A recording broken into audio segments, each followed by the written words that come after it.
मोक्ष क्या है और इसे प्राप्त करने का मार्ग क्या है? मोक्ष का अंग्रेजी में अनुवाद साल्वेशन शब्द से किया जा सकता है। अधिकांश हिंदू कर्म की अवधारणा में दृढ़ विश्वास रखते हैं। इस अवधारणा के अनुसार जीवन के 4 मुख्य उद्देश्य धर्म, अर्थ, काम और मोक्ष हैं।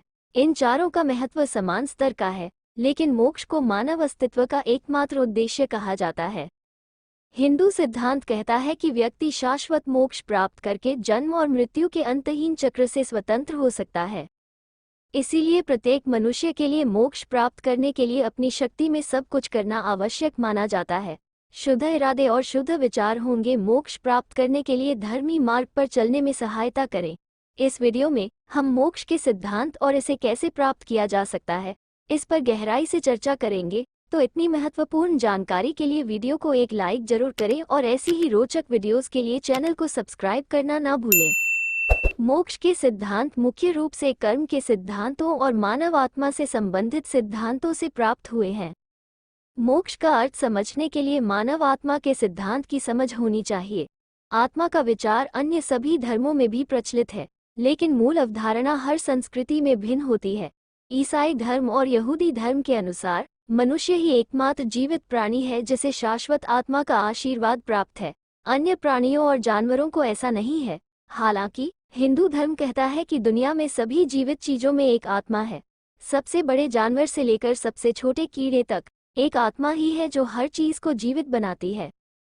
इसके अलावा हिंदुओं का मानना है कि मानव आत्मा स्थानांतरित हो सकती है। इसका मतलब ये है कि आत्मा एक भौतिक अस्तित्व से दूसरे भौतिक अस्तित्व तक यात्रा कर सकती है।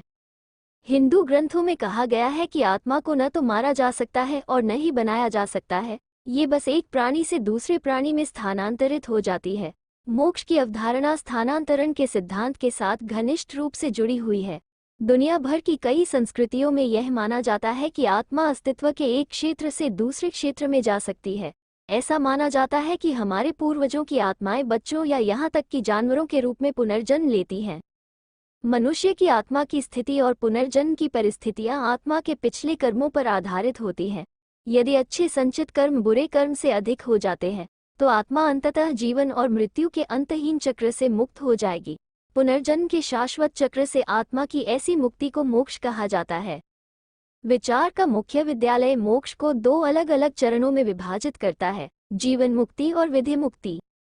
वेदांत ग्रंथों के अनुसार जीवन मुक्ति में एक व्यक्ति को अपने अस्तित्व और अपने आसपास के क्षेत्र की उच्च समझ प्राप्त होती है।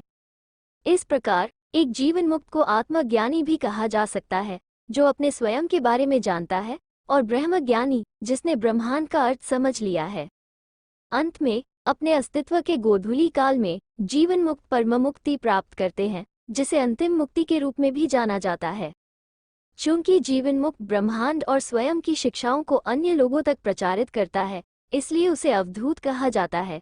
कुछ अवधूत श्रेष्ठ आत्मज्ञान की उपलब्धि हासिल कर सकते हैं और परमहंस कहलाते हैं। इसके बाद ये जीवन मुक्ति विदेह मुक्ति के सिद्धांत से भिन्न है।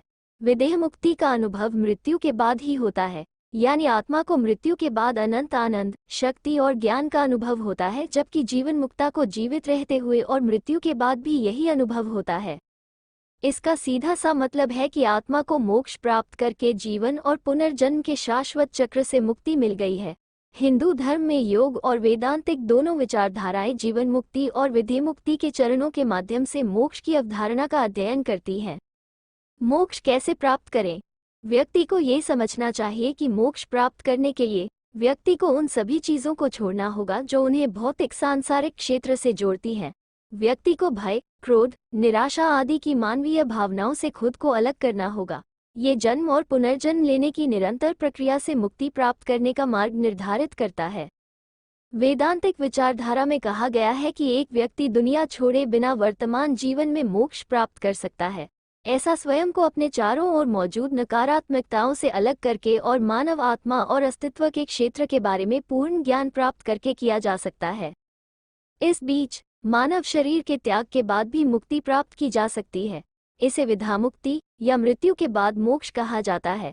आत्मा अंततः पीड़ा के मानवीय बंधनों से मुक्त हो सकती है और शाश्वत आनंद और शक्ति प्राप्त कर सकती है। जीवन मुक्त व्यक्ति को अपने जीवन के दौरान और स्वर्गारोहण के बाद भी मोक्ष का अनुभव करने का सौभाग्य प्राप्त होता है। मोक्ष प्राप्ति के बाद आगे क्या है? मोक्ष प्राप्त करने का अर्थ है कि व्यक्ति को उच्च समझ प्राप्त करने के लिए जीवन में सभी भौतिक चीजों से छुटकारा पाना होगा। मोक्ष प्राप्त करने के बाद आप एक उच्च शक्ति के साथ एकता की भावना महसूस करेंगे और जीवन और पुनर्जन्म की प्रक्रिया से खुद को ऊपर उठाने में सक्षम होंगे। मनुष्य अहंकार की भावना से रहित होगा और ईश्वरीय समझ का अर्थ समझेगा। हिंदू धर्म कहता है कि जन्म और पुनर्जन्म का चक्र दर्द और पीड़ा का मुख्य स्रोत है। आप अपने वर्तमान जीवन में जिन स्थितियों और सबकों का सामना करते हैं, वे आपके पिछले जीवन के कर्मों और कार्यों का परिणाम हैं। इसलिए अच्छे कर्म करना और धर्म के दिशानिर्देशों के अनुसार जीवन जीना जरूरी है। इस तरह आप ये सुनिश्चित कर सकते हैं कि अगला अस्तित्व बिना किसी बुरे कर्म के हो। प्रत्येक मानव जीवन का उद्देश्य मोक्ष प्राप्त करना होना चाहिए ताकि वे जन्म और पुनर्जन्म के शाश्वत चक्र से खुद को मुक्त कर सकें। एक बार जब आप निरंतर पुनर्जन्म की श्रृंखला को तोड़ देते हैं, तो आप स्वयं की अंतिम समझ प्राप्त कर सकते हैं और दिव्य आनंद का आनंद ले सकते हैं। एक बार मोक्ष प्राप्त हो जाने के बाद आत्मा मानव अस्तित्व को त्याग देती है और मोक्ष लोक में चली जाती है, जो भगवान विष्णु का क्षेत्र है। प्राचीन हिंदू ग्रंथ मोक्ष लोक को जीवन और मृत्यु से परे के स्थान के रूप में परिभाषित करते हैं। एक बार जब कोई आत्मा मोक्ष प्राप्त कर लेती है और मोक्ष लोक में प्रवेश कर जाती है, तो वो मानव लोक में वापस नहीं लौटती है।